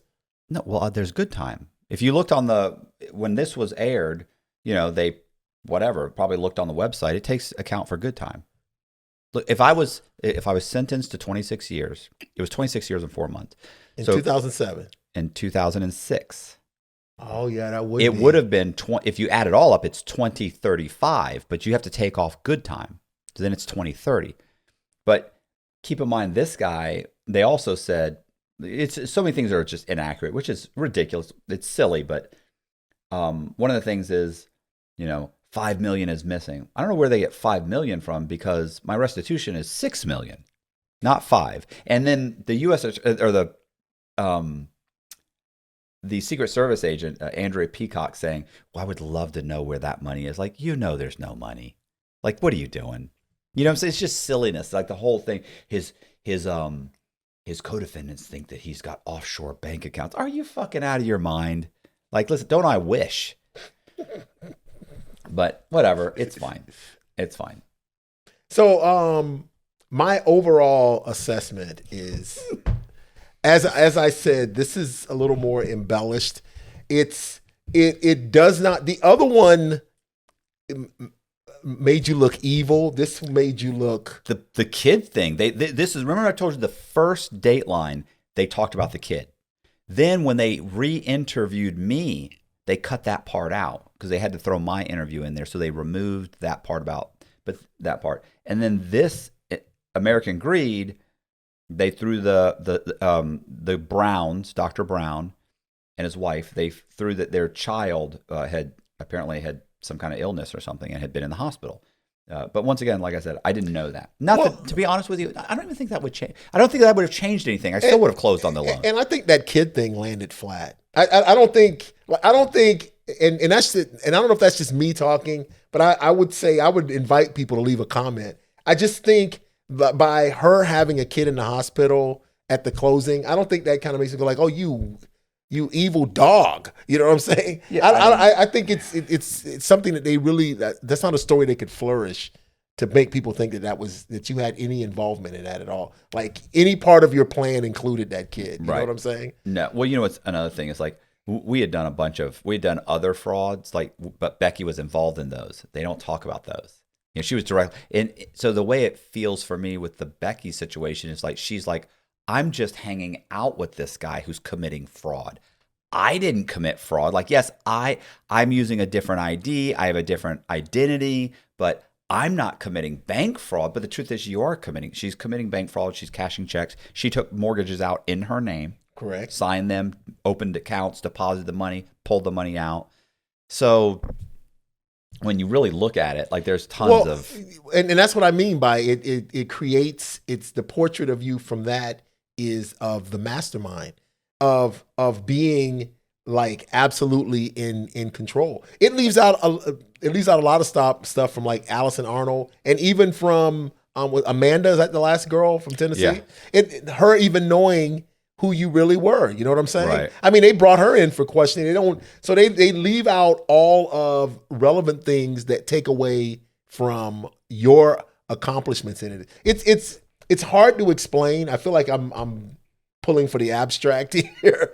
But the other one really made you look like evil. Right. And this one doesn't make you look evil. It just makes it. I feel like this one makes me look pretty bad too. Only because of the kid. The reason the kid thing the bothers kid me. Thing, I promise you that lands flat. Really? I promise you, no one goes, my God. See, because that woman had a sick kid. Yeah, I didn't know that, but whatever. Anyway, and you know what's so funny is like it's people that are criminally minded when they see this. They always talk about the American Greed. Bro, I remember you on American Greed. That was one of my favorite episodes. I'm always like, really? I always felt like the sick kid thing really fucks. You know, it really makes me look bad. Not that I don't deserve to look bad, but it's like to me, it's like, look, what I did was bad enough. You don't have to make it worse. Like, you know, as a supposedly, not that American Greed is journalism, or Dateline. You know, let's face it, they're tabloids. But what I'm saying is, look, you know, you're a tabloid, you're a national tabloid show. It's like, so, you know, you go for sensationalism. But what I'm saying is like, you could just be accurate. Like, why not just give an accurate portrayal of what happened? Well, because it doesn't suit their bottom line. But I mean, it's like, let's face it, if you just go with the facts are sensational enough, but they have to try and twist it and make it look as menacing and evil as possible. Yes. But to me, it's like, okay, well, you're committing crimes. It's already evil, right? Do you have to also say, you know, dating a single mother? You never mentioned Jana Pote. She didn't have any kids. You never mentioned any of these other women that I dated that I dated. You know, they just don't mention them. Right. Well, because as I admit, I think they're highlighting you. So I've been going through my mind about like people's opinion of American Greed. People who aren't criminals. Cause one that comes to mind is my brother. Because one time my brother called me up and said, hey, there's a show, American Greed. It's talking about some of the things that you and blah, blah, blah. Check it out. You know what I'm saying? But he's a criminal.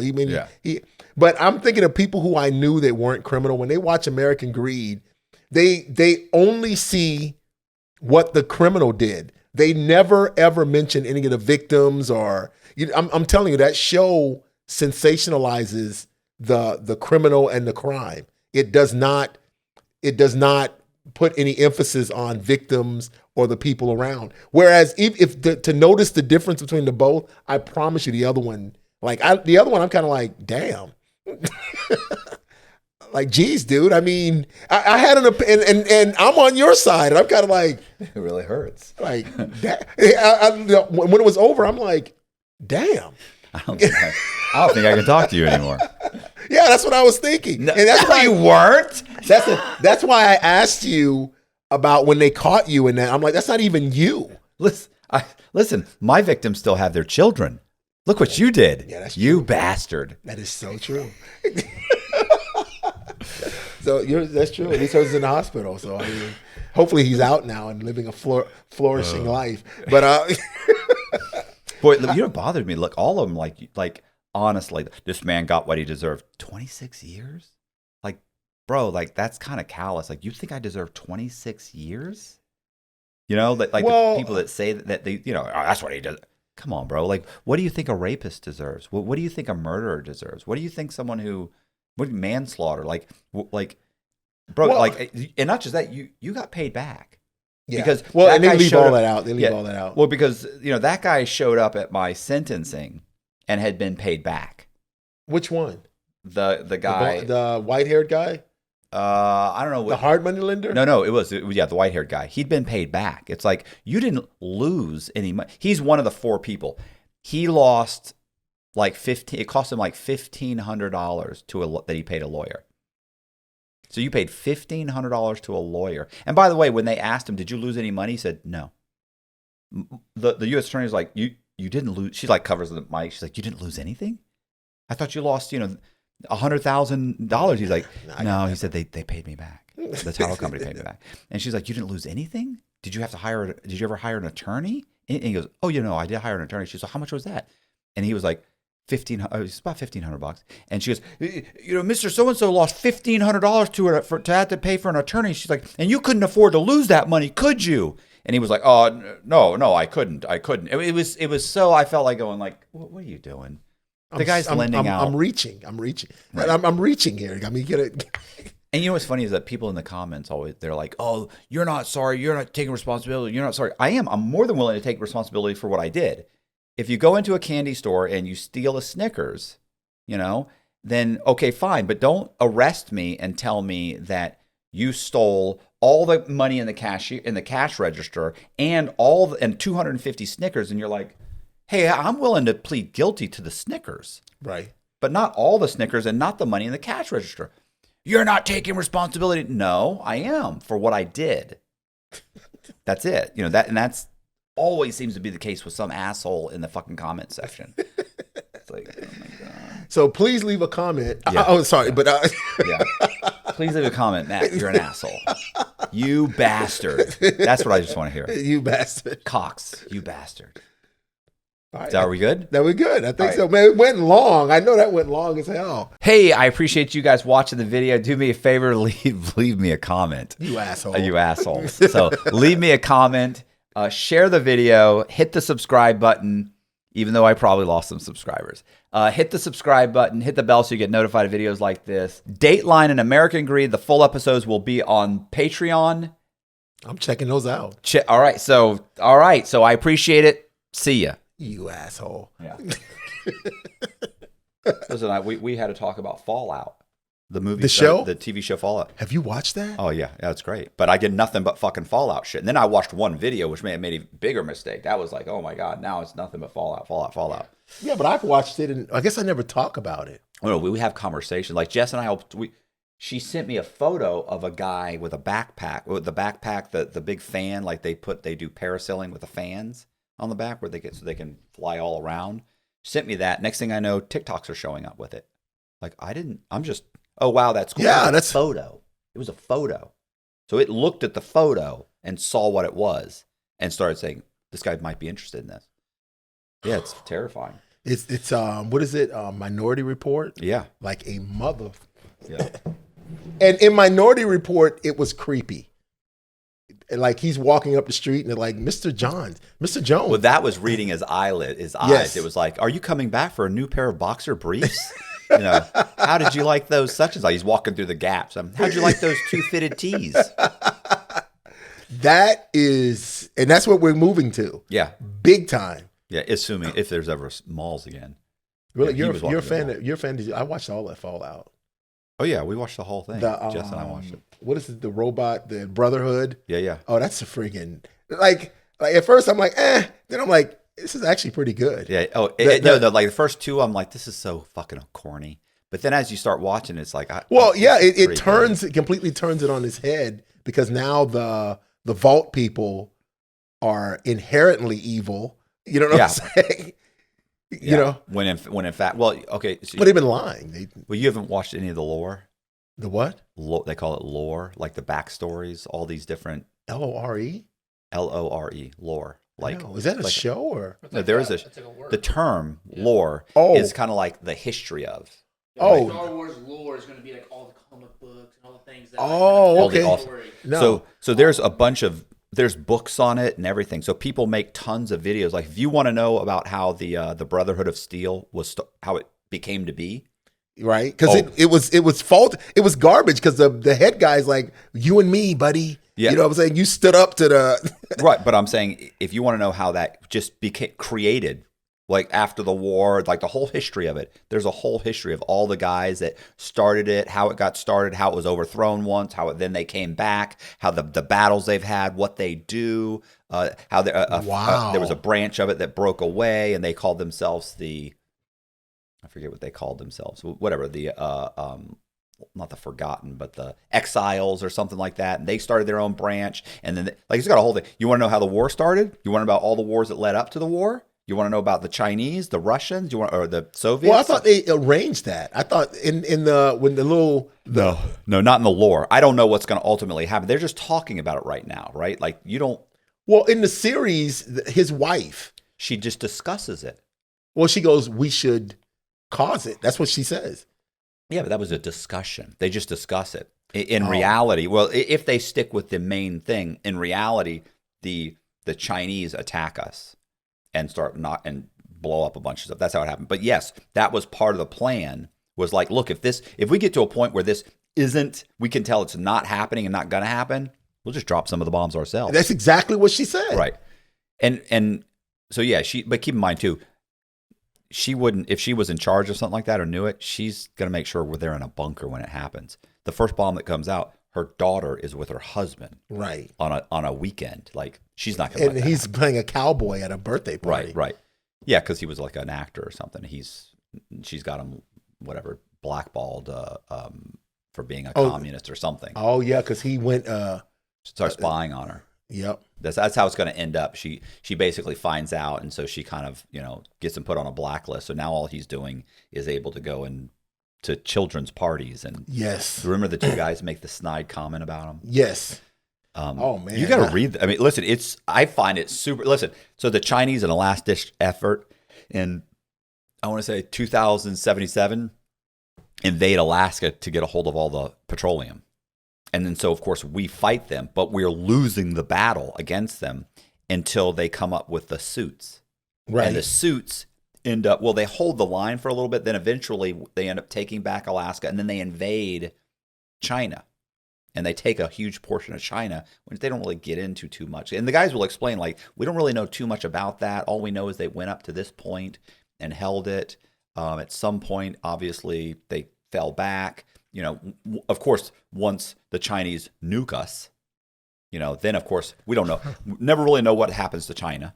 Right. So what this consensus is that the other countries in the world have it at least as bad as the United States, or at least as bad as the United States, either as bad or at least as bad, because you don't hear from them anymore. We're basically left to ourselves. And society in several spots have been rebuilt, and then it's just collapsed again. Like they can't seem to get their shit together again. So you basically have like these feudal wars between area wars between each other. And by the way, the vaults, which explains why they bombed that city that had. That's what I just thought to myself. Yeah, rebuilt that whole city. Right, and then they bombed it. They burned it down because it's like, no, you're not going to start a society. Yeah, I don't know what I'm not sure exactly Well, that's when the knighthood found the black kid. Yeah, they had just destroyed his whole city. So he's a pivotal part in the series. Oh yeah, he becomes. He starts to lead the thing. But no, what I was going to tell you is that, there's 122 vaults. They're all over the United States. That's right, they did say that. Yeah, and there's only, this is the weird part. There's only about, I could have the number wrong, but I want to say like 17 that they call them control vaults, which is legitimately, it's a vault that's there to maintain the people so they can someday come up and rebuild society. That's legit. All the other ones are being used in different types of experiments on the people in the vault. So that part doesn't make sense to me at all. That's just stupid. It's like, I don't know what the hell that. With the one where they were having that weird ceremony and the guy with the one eye. That was a control vault. Not a control vault. That's an experiment vault where they're experimenting. Yes, it's like, people. And we death by being released and out in the outside world. Yeah. She's like, what? Yeah, that was like, I didn't think I would like that, and I ended up going like, that was very interesting. So the movie, I wonder if there's going to be another one, if they're going to continue it. Oh yeah, no, they got a whole. There's going to be another series. I mean, they're going to be another season. Yeah. Wow. It's going to be several more seasons. So, this is crooked, right? Is it crooked? Maybe it's just me. Never mind. Yeah, you're tilted, but go ahead. So, did you ever see Silo? That a movie? No, it's a series on I want to say Apple. I could be wrong. Maybe it's Amazon, but it's just like The Vault, but it's Silo. It's a silo. It's based on the book Wool. There was a book Wool that was self-published, and it's taken them literally over 10 years to get it turned into a series, and now it's a series. I watched the first season of that, and it's extremely serious. Like, it's not like silly, kind of like. Oh yeah, this one was silly. Yeah, it's got some silliness to it. No, this is legitimately like there are these massive silos, and there's whatever 60 levels, and you're living within the silo, and you're and so they banish you to the outside world periodically if somebody does something. Like you can get a few little bit of here and there issues, or you can have some problems, and maybe you go to jail for a week or a month. But if you become such an issue, then they just throw you out. And the biggest problem is that if you actually say you want to go outside, then they immediately banish you to go outside, and of course you die. It's on the outside. The outside's fucked up, and then people watch you, so they'll gather to watch this person go outside in a suit. They give you a suit and like a fucking sandwich, and whatever. Like, you're like, here, good for you. You got a suit that you can breathe oxygen. And the truth is, you get out there and they die. Because they just don't last long. They die. So you don't really know what's happening, but some people just don't believe it. They do not believe that there is that radiation out there. That there's anything wrong with outside. Because there was a revolt at one point. They lost a chunk of history. They've been down there for hundreds of years. But it was based on a book called Wool, which was a huge bestseller and sold, and then you never heard about it again. And then just a year or so ago, they did the series. Series is fucking amazing. All right, I might check that one out, Nick, because I just finished Fallout. I usually grab a series at a time. Just gobble the whole thing out, right? Yeah. Like 3 days later, it's like, all right, I'm done. It's like, did you just watch 9 or 12? I've been addicted to that. I started off, what's weird is I started off, the series that got me started was The Flash. I didn't watch The Flash. Oh my God. And I'm like, come on, man, how good? And I watched one season, and it was actually good. I think there's like 13. Right, 13 seasons. Yes. Holy shit! Have you ever watched The Flash? Yeah, I mean no, but or episodes. You mean seasons or episodes? Seasons. Oh, wow! I didn't know that, bro. And I'm gonna tell you honestly about season 5. I'm like, this is fucking good. like from the and there's some silly parts, but the drama and it's from beginning to end. It's one issue that you're dealing with, and there's a couple of episodes where they drag it out and they'll just throw some irrelevant shit, right? But it's all building up to a crescendo, like a battle royale. I have to admit, most of the time the Flash's powers are so melodramatic that most of the time that the battle royale is, I'm like, Like you could have did that episode 3. You know what I'm saying? Yeah. Unreal. But it was pretty good. That's what first got me going. You know, and then I did Blacklist and Blacklist is great. Oh my God. Reddington. I fell in love with Raymond Reddington. I'm like, listen, I love this dude. Do you know how? The only reason I even started watching it is because when I did. He's got your personality. When I did 100%. Danny's podcast, guys were leaving Raymond Reddington. Yeah, they were comments in the comment section. Bro, this guy is Raymond Reddington, and I'd seen it so many times. I was like, the fuck is this? Who is Raymond Reddington? And then would be like, who is that? And somebody's like, bro, you've got to check out the Blacklist. It's you. This guy's you. He's like a super criminal. I'm like, I don't know who you guys think I am. Like, I committed some fraud. And then I'm watching it. I'm like, this guy is he's fucking having people murdered. Oh, yeah. Like, what do you? Well, he murders them themselves. But then the analytical story, he goes, you know, ice cream.